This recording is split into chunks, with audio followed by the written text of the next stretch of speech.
Hello everybody, welcome back to another video. Today is another episode of Weekly NHL News with your main man, Payton, on the radio. As today we have a very big episode as we got a lot of news stories coming from Jeremy Roenick suing NBC Sports, Michael McNiven taking a shot to the face. We have all the rest of the NHL Award finalists, and not just that, we have Seattle announcing their name, logo, and jerseys all in one day. It's been a very eventful week, and not just that, we're officially almost a week away from NHL hockey. Not just that, we're also 3 days away from exhibition hockey, which will be happening on the 28th between Edmonton Oilers and the Calgary Flames. I am so excited, I can't even keep it inside of me right now, man. Do you see my fucking eyeballs? Do you see how hyped I am for hockey to be back, man? I'm gonna be watching that shit every day, every hour, no matter where I'm at. I'm gonna be watching fucking hockey. I'm gonna be watching the Oilers, drinking some fucking Pick Whitney and smoking some weed, baby. I cannot wait for hockey to be back, man.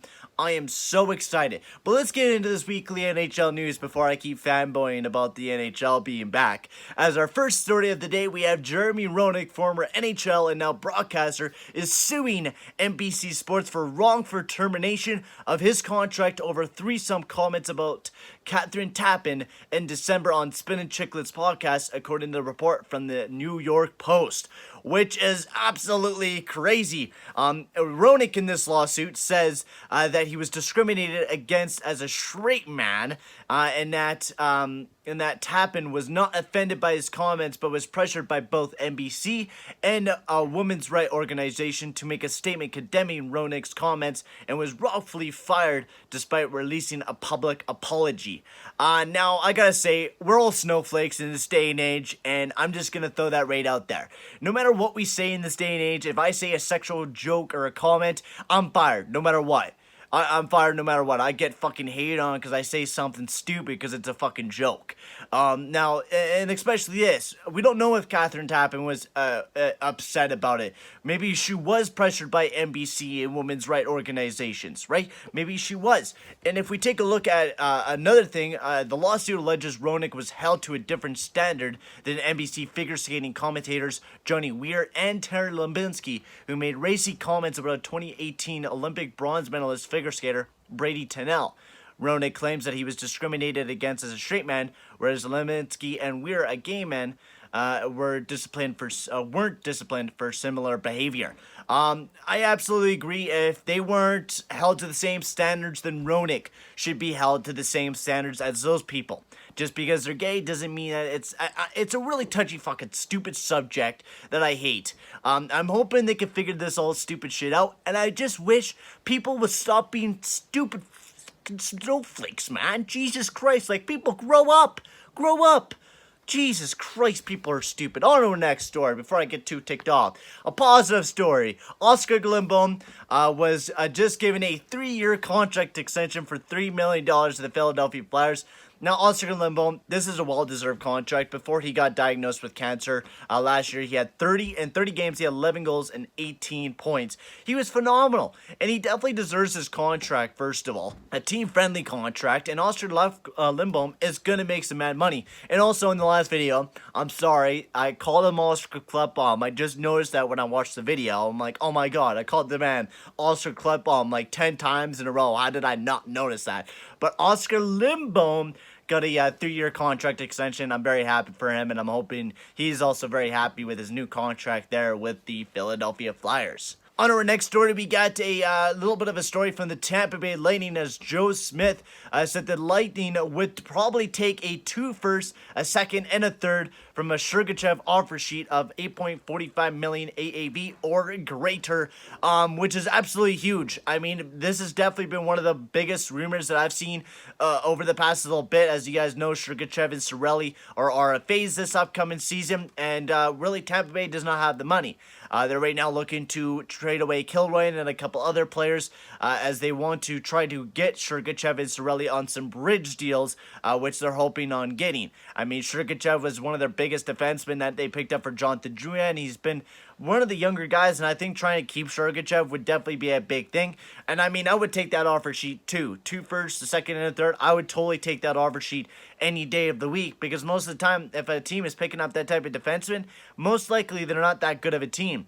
But Tampa Bay is going to have a really rough offseason this year. It's no matter what, they're going to have a rough offseason this year, and I'm hoping they figure it all out, but it's going to be a really long and rough offseason for the Tampa Bay Lightning. In our next story, this is another aggravating one, as Arizona CEO and ownership have taken over Taylor Hall extension talks from GM John Chayka, which is stupid, according to a report from azcentral.com. Chayka was not invited to the previously reported meeting between Hall and the club executives, who gave the player a lowball offer at the end of the proceedings. In addition, a source close to the situation told #Puck Report that said offer was a long-term contract, 5 to 8 years, at slightly over $7 million. Now, Taylor Hall wants $9 million. And also, what the fuck are you doing, ownership? Are you fucking retarded or dumb shit? Like, okay, you hire John Chayka to own the team. You hire the GM to manage your team. You are ownership. You own the team. You're not a fucking GM. You're not part of ownership. You're a dumb piece of fucking shit. Let John Chayka, the man that actually knows hockey a little bit and has actually been doing a very good job for the Arizona Coyotes, manage this very big contract negotiation for you guys. This is one of the biggest contract negotiations that the Arizona Coyotes have ever had to deal with. Next to Shane Doan, but Shane Doan's easy. Taylor Hall has been one of the biggest contract extensions they've been talking about for a long time. This has been all over the rumors for a very long time, and this is stupid by the Arizona Coyotes not to invite John Chayka. You're ruining shit with him. Not just that, you're ruining shit with Taylor Hall by lowballing him with a $7 million offer for long term. He's not going to want that. He wants to get paid, motherfuckers. You're stupid, Arizona. You're going to lose Taylor Hall to free agency, and you're going to regret that lowball offer. Fucking idiots. In our next story, John Shannon came out on Twitter saying that he's hearing the NHL plans to put the worldwide feed broadcast from the hub cities on a 5-second delay to monitor their players' language, which is totally understandable. We all know a lot of these NHL players swear a fuck ton, and obviously by me, hockey player, I do swear a shit ton as well, and it's definitely a thing that I think they gotta be beware of. I know a lot of people are like, let us hear, but this is national TV, this is Sportsnet, they want to keep their ads and stuff like that, so by doing this, they could still kind of have their ads and not have to deal with anything. Because if you do swear on live TV, especially on Sportsnet, it could be very, very bad for them. Like, very, very bad. And in our next story, the Montreal Canadiens goaltender Michael McNiven left the team's practice bleeding after taking a slap shot to the face. And it's not just any slap shot. It's Shea fucking Weber's slap shot, I'm pretty sure, from reports. But man alive, it was a bomb of a slap shot. Nailed him right in the face. It got him right on the cheek. He had to get a couple stitches there on the cheek. It was a fucking hard-ass shot, but Michael McNiven got right up like a champ, and he's should be back on practice, I'm pretty sure. In our next story, the Dallas Stars will not wear suits in the bubble. They want to look good and professional with nice jeans and collared shirts. I know this story really doesn't fucking matter, but I am liking how they're kind of relaxing on a lot of the dress code, because I've been seeing it's practically been the huge story this week about relaxed dress codes, and Doug Gilmour's like relaxed when he was had like a cool shirt, kind of what I'm wearing right now, right? Like a kind of a dress shirt, and then like just one random nice t-shirt underneath, right? That's what they're kind of going with, this relaxed dress code, which I think would look great, because that's what the NBA kind of does with their relaxed dress code. Let them wear wherever they want, and I think it's going to kind of bring out more personality. As we all know, Austin Matthews dresses like a beast. I mean, the way that he wears a turtleneck, he looks fantastic. Other players like Connor McDavid has just a fucked up tie. He really doesn't give a shit about the dress code. He just wears what he can wear, right? I mean, that's what some players do. But I would like to see some of the kind of bigger characters come out with this. I mean, PK Subban would probably wear some cool shit if they have a relaxed dress code. Even without the relaxed dress code, he still wears some cool ass shit. So I think this would be a good idea, maybe to start relaxing the dress code even after all this COVID shit, and just see where it kind of takes us. It might take us towards more of a personality, kind of more towards an NBA, which I would like to see the NHL kind of go to. So our second to last story, we're going to be talking about the NHL Awards finalists. As they were announced, the rest of them, the rest four, I think it was the Norris, the Jack Adams, the Selke, and the Hart Trophy. So, four big awards that we're going to be talking about. Is we're going to start off with the Norris Trophy, as the finalists are John Carlson, Victor Hedman, and Roman Josi. John Carlson had a lethal year offensively, not so much defensively. Roman Josi was a great defenseman, the same with Victor Hedman.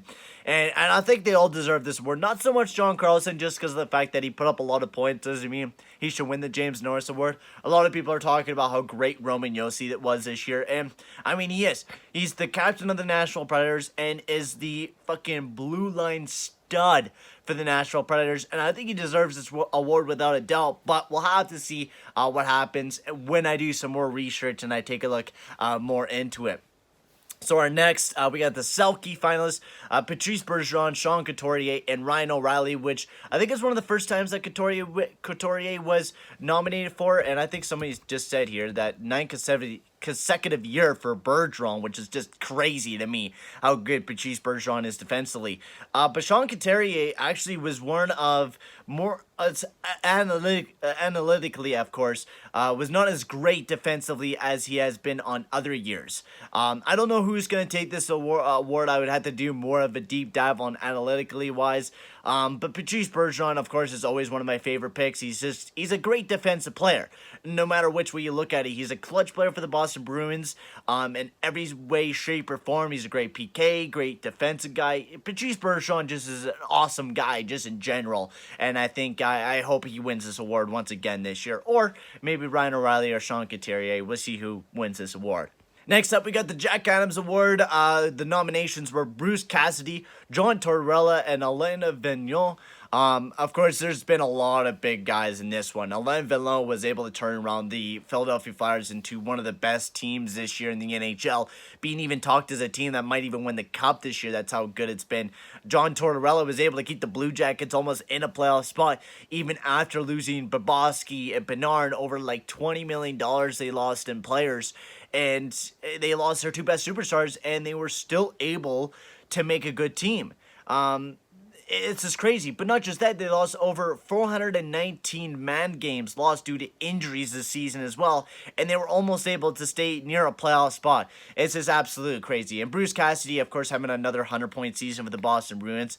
I don't think Bruce Cassidy's going to win this award. I wish Dave Tippett kind of made it on there, because he really did turn around the Oilers into one of the best teams in the league, but that doesn't matter. I wish he was there. He should have been, but it's whatever. And then our last but not least, we got the Hart Trophy. Leon Draisaitl, Nate McKinnon, and Artemi Panarin, which I talked about already yesterday. And of course, you guys already know who I think is going to win this award. Leon fucking Draisaitl, man. Leon Draisaitl deserves this award without a doubt. And last but not least, we got the biggest story of them all, the Seattle Kraken, baby. They have been announced, and they're my new official second favorite team next to the Edmonton Oilers. Just because the Kraken. All right, now people are calling their team the Crack House, and I'm like, oh man, I'm a stoner, right? I'm a huge goddamn stoner, and I'm like, ooh, that sounds pretty cool. And I seen another person like, man, their fans are gonna be now called the Crackheads, and I'm like, holy shit, I'm going to buy jerseys, and me and my girlfriend are actually thinking about buying 2 Seattle Kraken jerseys with Crackhead 1, Crackhead 2 on the back, with a 4 on my jersey and a 20 on hers, so it can just say 420, and it's going to look sick as fuck. I'm actually really excited about it. But the Seattle Kraken logo and the jerseys were revealed yesterday, or no, it would be Thursday now, since it was yesterday for me, because I'm making the video on Friday, you guys know. But yeah, the Seattle Kraken was announced. It actually looks like a sick-ass jersey, and the logo looks really sick. It looks reminds me of the Milwaukee Admirals, and no one really uses these types of colors in the league, and I think it's a very unique jersey in the NHL. Now, does it look like the best jersey in the world? No, it doesn't, but it's their first jersey. It's probably going to get better over the time, but I do like their logo. It reminds me a lot of the Seattle Metropolitans, which is what they were aiming for to make the logo. But that is all it for news. Tell me, guys, what you guys think of the new Seattle Kraken logo. And tell me, guys, what you guys think about all this crazy news about this week. And not just that, NHL hockey is officially a week away. The next episode will be on the first day of NHL opening, which I will be absolutely excited about making the episode, because I usually make these videos on Friday and then Saturday I upload them. And it's going to be really exciting for me because I'll be making the video a day before the NHL kick starts. It's just going to be super exciting. I'm really excited to see Saturday night hockey once again, and officially in summer, man. I'm not doing dick all here in summer. I'm just smoking dope, drinking, and fucking gonna be watching some hockey, baby. But right now I'm gonna end the video here, guys. Thank you very much for watching, and I'll see you guys all in the next one. Adios, amigos.